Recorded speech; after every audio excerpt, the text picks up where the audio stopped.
The man came down out of the canyon in early October, dry wind in his coat and dust in his eyes. He rode a paint gelding with a limp in its left hind, and he carried no saddlebag, no bedroll, nothing but a rifle scabbed in dried blood and a wide-brim hat that shaded a face too lean for comfort. Folks at the Twin Forks post office would later say he looked like someone who hadn't spoken in months, maybe years. They were mostly right. He didn't stop in town, just watered his horse at the trough, nodded once to the blacksmith who was too startled to wave, then rode east into the hills where the land cracked open into gulches and juniper. Out there in that scoured stretch of nowhere was the Flint Ranch, though calling it a ranch was a courtesy. The outbuildings were half collapsed, the fencing gone to rust and briars, and the cattle had scattered months ago.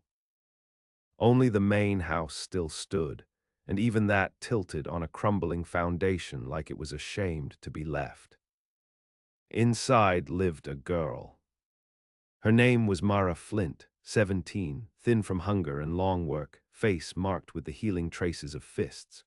Her right eye still closed in the mornings from where her stepfather had struck her with a fence post.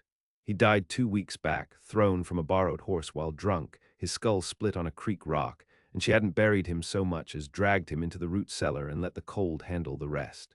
The ground was too hard to dig. She stopped praying by then anyway. She saw the cowboy before he saw her. She watched him from the high room through a slat in the window shutter, heart crawling up into her throat. She didn't know what kind he was.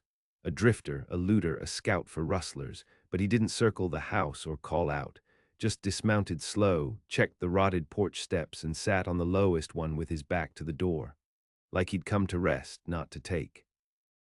Mara waited half an hour before she opened the door.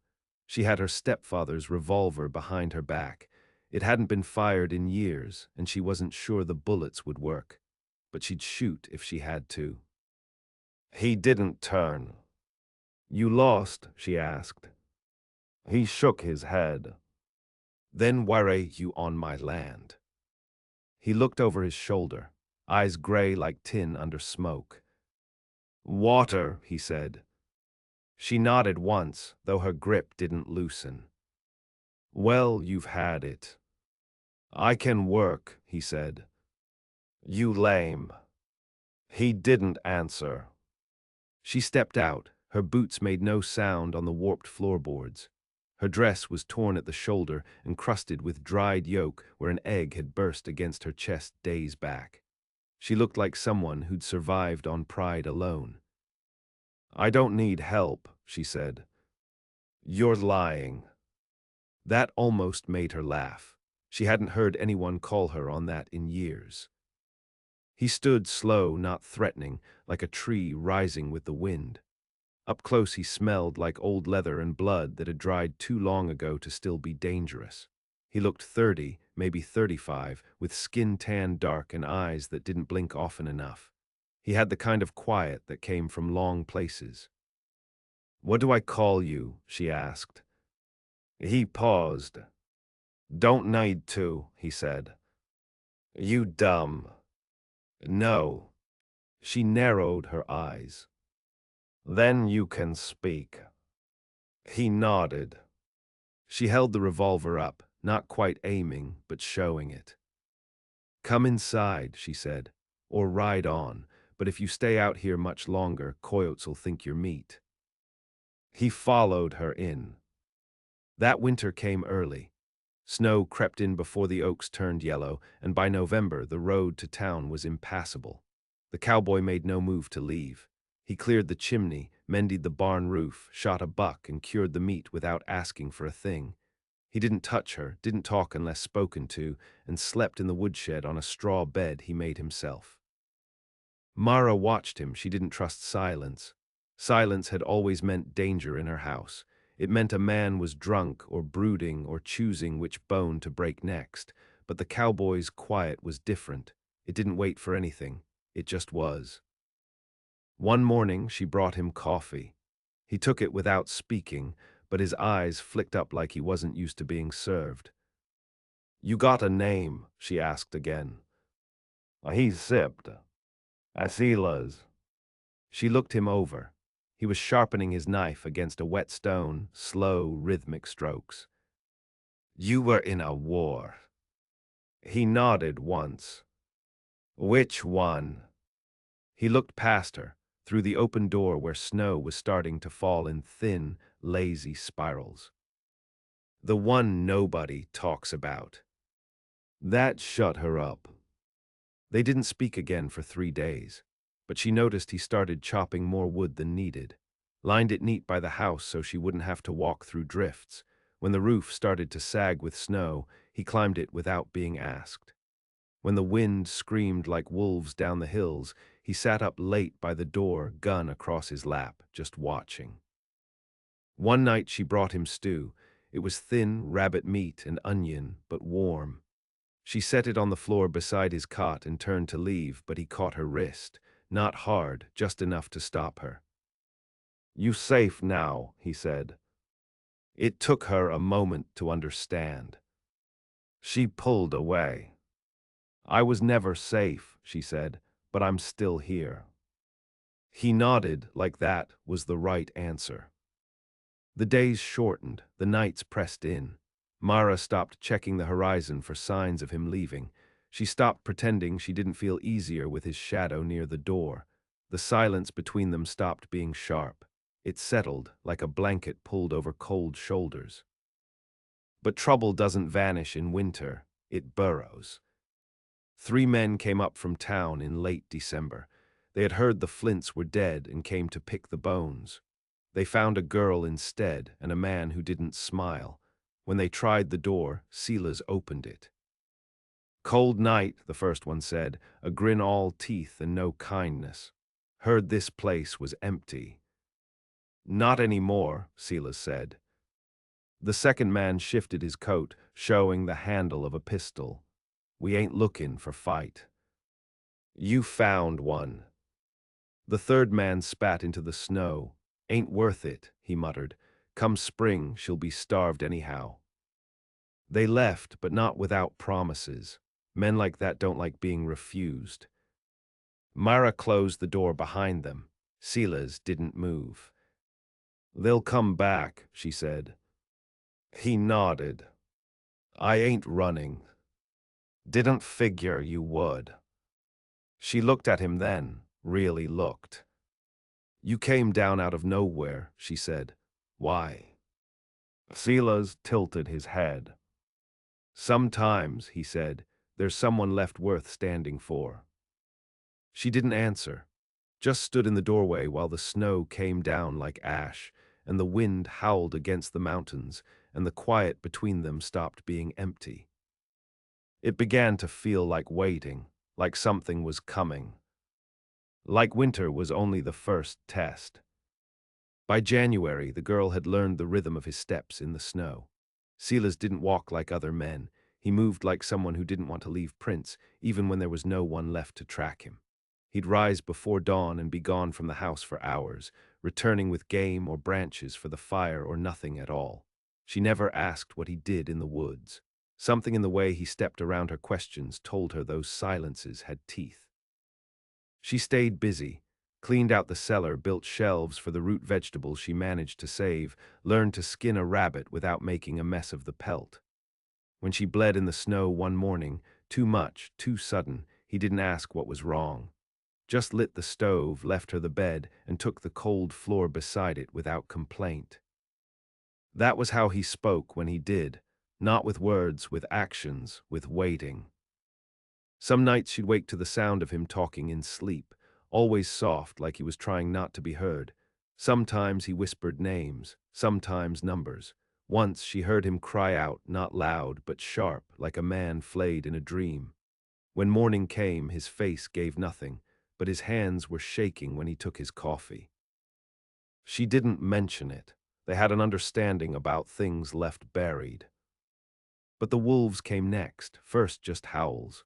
Then a lamb torn through the fence, what was left of it, and claw prints in the snow like black spiders. They started lighting fires at night, stacking dry brush and kerosene around the edge of the house. Silas nailed boards over the windows. He didn't sleep those nights, neither did she. What are they waiting for? She asked one morning, feeding the chickens seed they were too scared to eat. Cold, he said, desperation or weakness. She met his eyes. They'll be waiting a long time then. February bit harder than the rest. The outhouse door froze shut. The pump handle broke in the cold.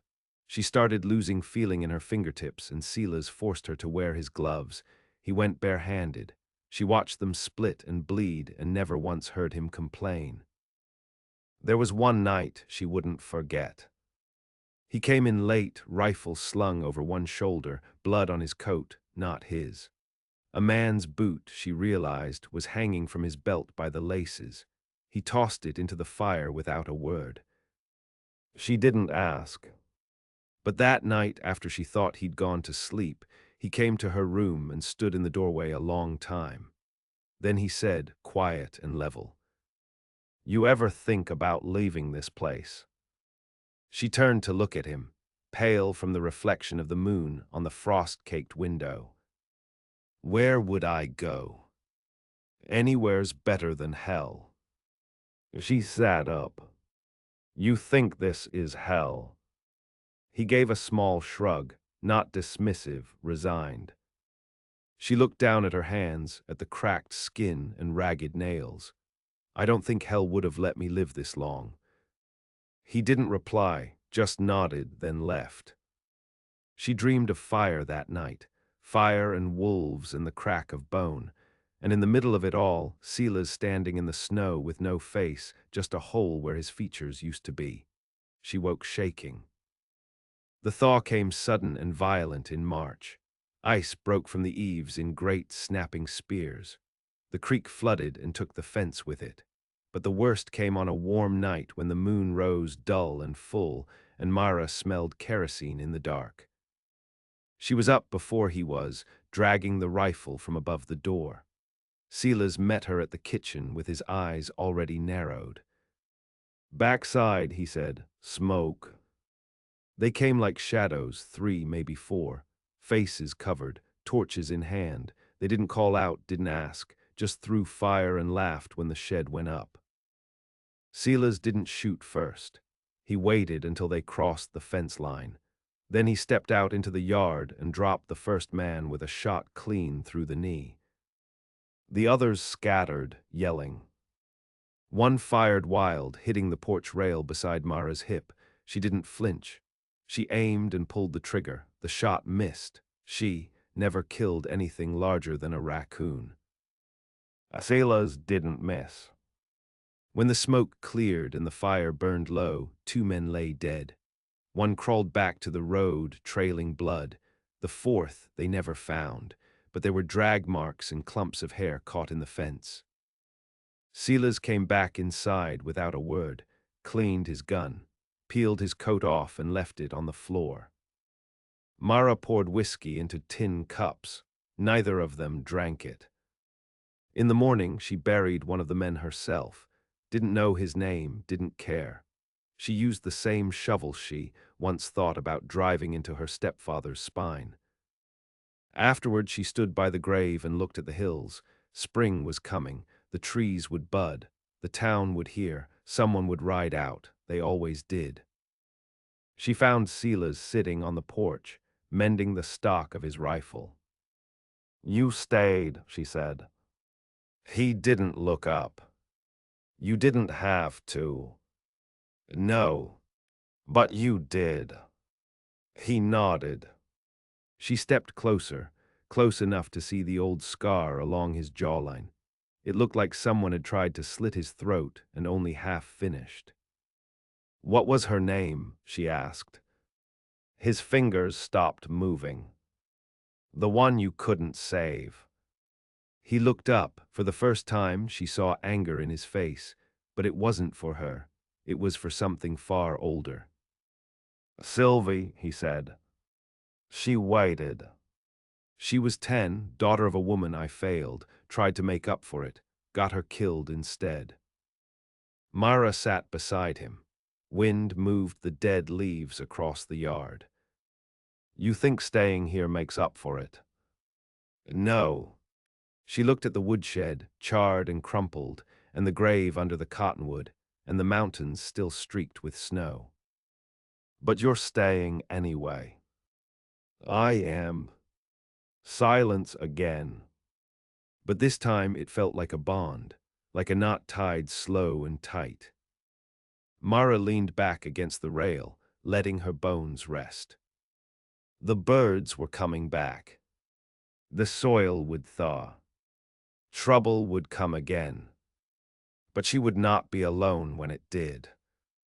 By April, the land began to stir with the groan of thawed soil. The creek ran hard and fast, cutting new paths through the pasture like veins in wounded skin. The bones of winter were still visible, snow in the shaded gullies, frost in the mornings, but there was a softness in the air now, and it made everything feel fragile. Silas built her a new chicken coop from the boards of the burned shed. He didn't ask permission, just did it like it had always been his work. Mara watched him from the porch, a half-mended quilt in her lap. She still stitched by instinct, not comfort. Her hands didn't know what rest meant yet.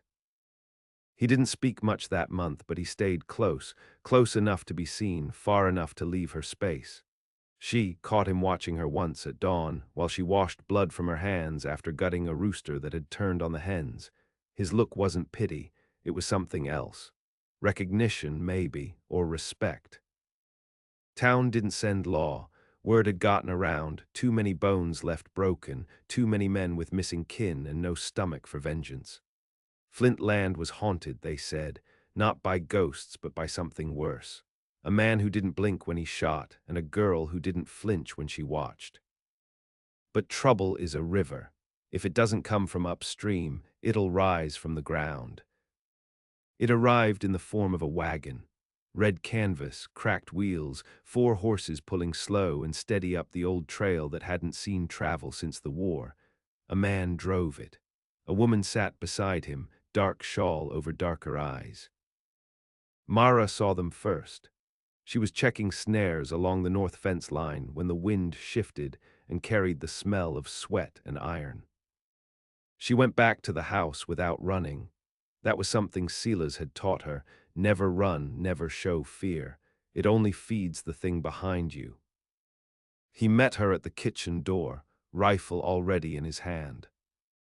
"One wagon," she said, "couple miles out." He nodded. They didn't hide, they waited. The wagon rolled in around noon, slow as a hearse. The man driving wore city clothes turned rough by dust, and the woman beside him didn't blink once as they stopped by the gate. Neither smiled. That was the first sign something was off. "You Flint's girl?" the man asked. Mara stepped forward. "Name's Mara." He tilted his head. "Name used to carry weight. It still does." The woman finally moved, pulled back her shawl. Her face was lined with scars, not fresh but deep and knotted. A blade had worked her over good, and she'd survived every cut. "You know who she is," Silas said behind Mara low. "No. Breda Trask." The name meant nothing to Mara, but Silas lowered his rifle just slightly. The man on the wagon spat. "We're looking for someone, man named Ash Murdoch. You seen him?"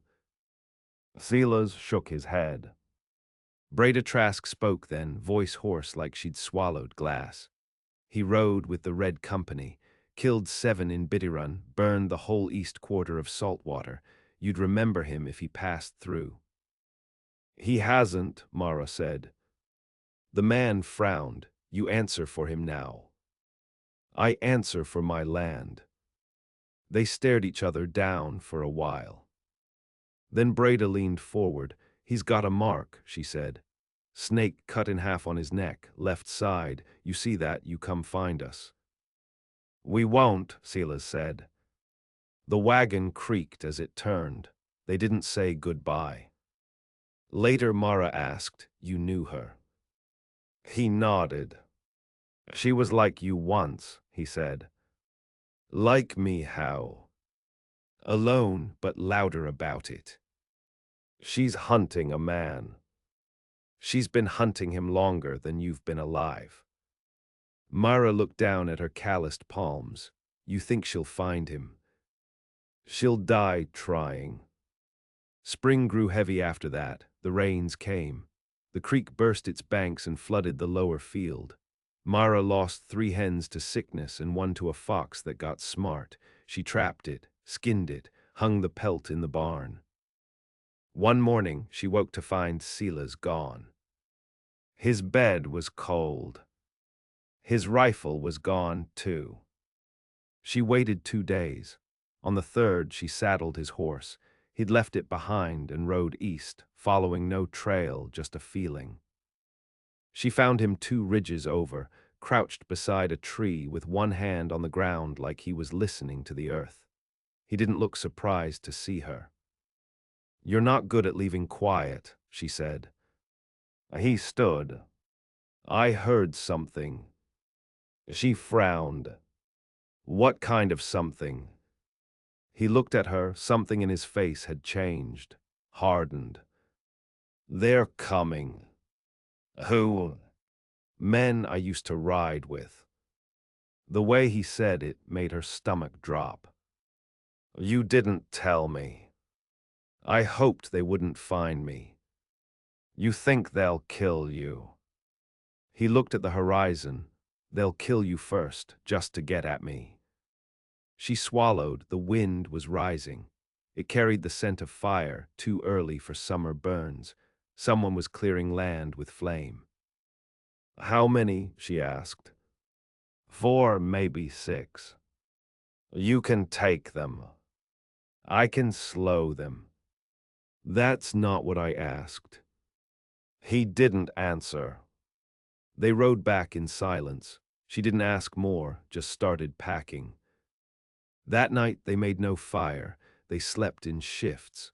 Mara kept the revolver on her hip even when she knelt to boil water. The next day, Silas started digging. "What are you doing?" she asked. "Trenches." She stared. "You planning to fight a war?" "It's the only thing I know how to do." She helped him. They dug till their hands bled. They buried traps in the dry creek bed, sharpened stakes, pulled up the floorboards and hid rifles beneath. She did it all without speaking, but her silence had changed. It wasn't fear anymore. It was preparation. On the 4th day, the first shot rang out at dawn. They came on foot, clever enough not to ride in, knowing the sound would give them up. Silas dropped one at 60 yards, clean through the collarbone. Another tripped a wire and lost half his leg. But the rest kept coming. By nightfall, 2 bodies lay in the yard, and Silas had taken a bullet to the side. Not deep, but bleeding steady. Mara dragged him inside, tore up her old dress for bandages. "You should go," he said. "Say that again, and I'll put another hole in you." His lips twitched, not quite a smile. She sat with him through the night. His fever broke before dawn. She fed him broth with shaking hands. He caught her wrist. "I thought I was done," he said. "Done fighting, done with pain." "You were wrong. I usually am." They sat like that a while. And outside, in the dark beyond the burned trees, the last of his past waited with matches and knives. They would come. She would meet them. Because Silas stayed. And so would she. They came at first light, 3 men, walking like they'd spent their lives riding and only dismounted when death was near. No colors, no flags, no mercy in their faces. Just dust on their boots and rope coiled on their belts like it wasn't enough to kill. Someone had to hang. Mara spotted them from the loft. She didn't call out. She just touched the rifle stock leaning against the wall, counted the cartridges again, and pressed her lips together hard enough to bleed. Silas sat propped in the corner of the kitchen, wound bandaged, fever gone but strength still failing. He watched her descend the stairs like a man watching a storm touch down.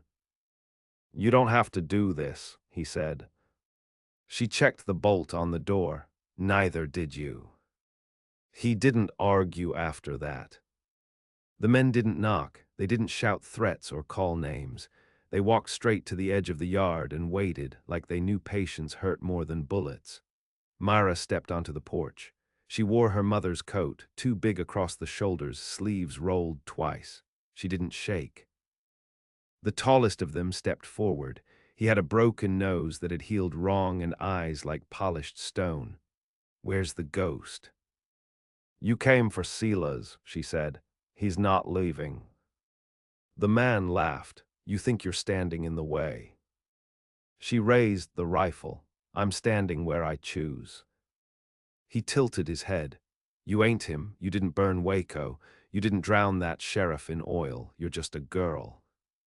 "No," she said. "I'm the girl who watched her stepfather rot in a cellar. I'm the girl who dug her own grave and decided not to lie down in it. And I'm the one who'll pull this trigger." He smiled then, not kindly. Behind him, the others moved wide, fanning out like wolves. She waited until the first one hit the fence line. Then she fired. The blast echoed off the hills. The man jerked back, his shoulder blown open, screams swallowed by the sound. The others surged forward. Silas kicked the door open from behind, braced himself against the frame, and fired twice. One man fell, the other reached the porch. He grabbed Mara by the coat, dragged her off the steps. She didn't scream, didn't beg. She clawed at his face, kicked hard, twisted out of the coat and rolled in the dirt, catching the revolver from her belt as she rose. She shot him in the throat. He died making no sound. Afterward, she stood in the yard, panting, blood on her cheek, coat abandoned. Her fingers were cramping from the grip of the gun. Silas hobbled out, white around the mouth. "That all of them?" he asked. She nodded. "Burn them," he said.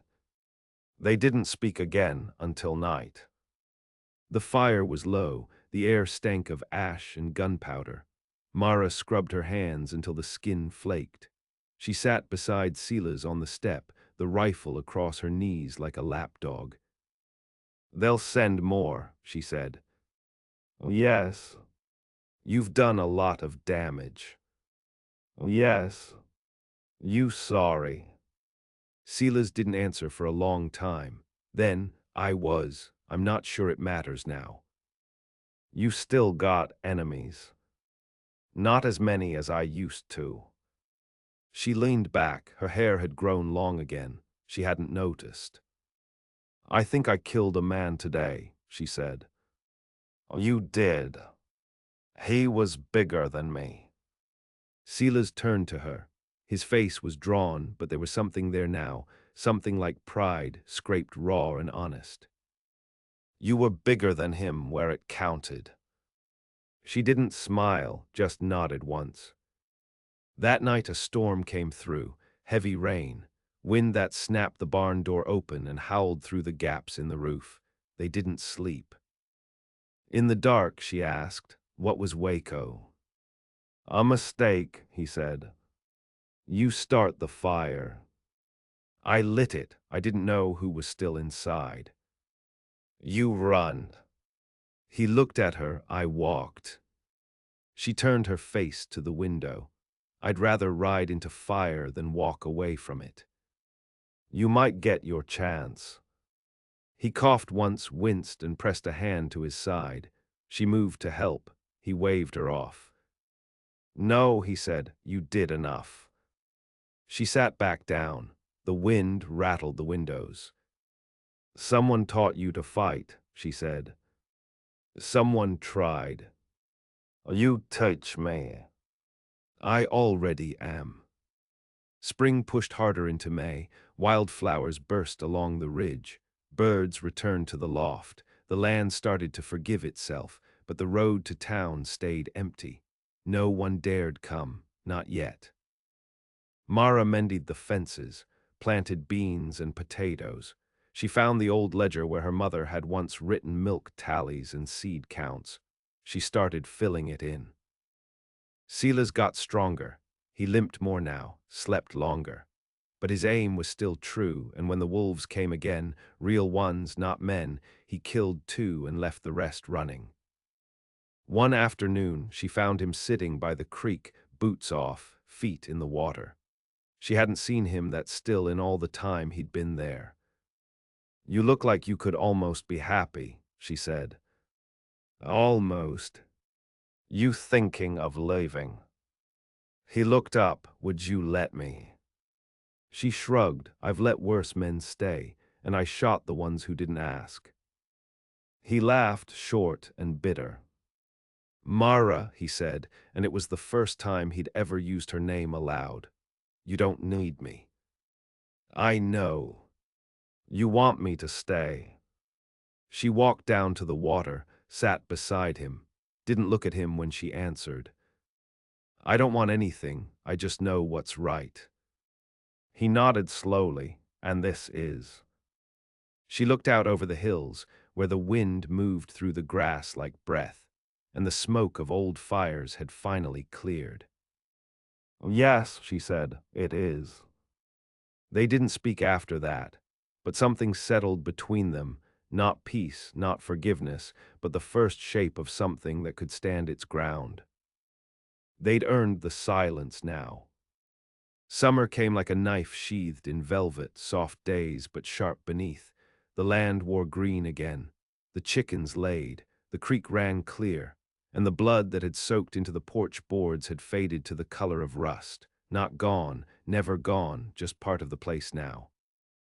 They didn't talk about the past. It hovered like heat on the horizon, always there but no longer needing a name. Silas spent his mornings in the field, teaching her how to move with a rifle, not against it, how to feel wind in her cheek and know the bullet's arc, how to kill without hesitation but still keep a piece of herself intact. She listened. She learned. At night, she'd read aloud from a water-damaged Bible that had belonged to her mother. She skipped the Psalms and the parables. She read the hard parts, the wrath and the wandering, the silence in the desert. Silas listened, head bowed but eyes open. One evening, after they'd set snares and chopped wood and mended the west fence again, Mara asked a question that had been lodged in her like a thorn. "What happens if no one comes any more?" Silas didn't answer right away. He was carving a handle for a broken knife, the blade cleaned and sharpened from the fire-blackened wreck of the old shed. "Someone always comes," he said. "It's just a matter of when." "But what if they do?" she asked. "What if it's just us now? What if the world forgets?" He looked up at her, not soft, not cruel, just steady. "Then we stay ready anyway." She nodded because that was the only answer she trusted. August cracked the sky open, heat like breath from a furnace. Coyotes prowled near the fence at night, hungry enough to risk bullets. One morning, Silas found a new set of prints near the North Trail, boots, fresh, too deep for a traveler passing through. He didn't say anything, just started oiling his gun again. Mara noticed. "They watching us." He nodded. "How many?" "Hard to say, but they're patient." So they waited again. It was a kind of rhythm now. Tension, blood, silence, then the waiting. She didn't flinch anymore. That part of her had burned off like old bark. All that was left was bone and fire. It happened on a Tuesday, a sky clear enough to mistake for peace. Mara was boiling lye for soap when the first shot cracked through the kitchen window, burying itself in the cupboard door behind her. She dropped to the floor, already rolling, caught the rifle under the table, heard Silas shouting from outside, heard return fire, glass shattered, chickens screamed. She kicked open the back door and moved low along the fence, just as he'd taught her. 3 men, 2 behind the cart wreck near the old well, 1 circling wide through the tall grass. Silas was already bleeding when she reached him, shoulder again, same side, same damn place. He had his back to the barn, gun drawn but sighting poorly. "You always get shot here," she muttered, grabbing his belt and dragging him toward the trough, like it's tradition. He coughed. You complain too much. She kissed his cheek, dry, hot, blood-slick. Shut up and cover me. Then she moved. Low and fast, like water under a door. She looped around through the hayfield, catching the one flanker in profile. He never saw her. She shot him in the gut, clean and fast, then took his rifle and used it to pin down the others. Silas moved slow but sure, bleeding bad, but killing one clean through the skull. The last man, he ran. Mara didn't chase. She just stood over the bodies and breathed through her teeth until the shaking stopped. Then she turned back. Silas was sitting against the barn, pale, breathing shallow. She knelt. "Stay with me," she said. His eyes found hers. "I'm tired," he said. "I know. You got a shovel still." She choked on a laugh. "I'm not burying you. You might have to." "I'm not." A silence. Then slowly he reached out, touched her cheek with fingers sticky with blood and dirt and years of regret. "You did more than survive," he said. She held his hand. "So did you." He didn't die, not that day. She kept him breathing, stitched him shut, fed him broth again, sat beside him through 3 days of fever and the muttering of half-remembered names. When he woke for real, the first thing he saw was her face. "You stayed," he said. "You knew I would." That fall, they rebuilt. She sold pelts in town. Folks didn't ask questions anymore, just handed over coins and looked away. He started limping less, started talking more. She wrote letters sometimes, to no one, just words on paper, things she'd never said out loud. "I am not dead," she wrote once, "and neither is he." The land healed slow. The house stayed ugly, patched and scorched and full of scars, but it was theirs. One day in October, she came back from checking the traps and found him on the porch with a second chair built beside his. A little crooked, rough-hewn, but solid. She sat in it. They didn't speak. They just watched the sun set over the valley where no one dared ride anymore. Not because of fear, but because the girl who lived there had become something else. Not prey, not a child, not a widow of fate, but a warning. And the man beside her, he had stayed. Through fire, through winter, through the price of old sins. He had stayed. And now they watched the quiet together,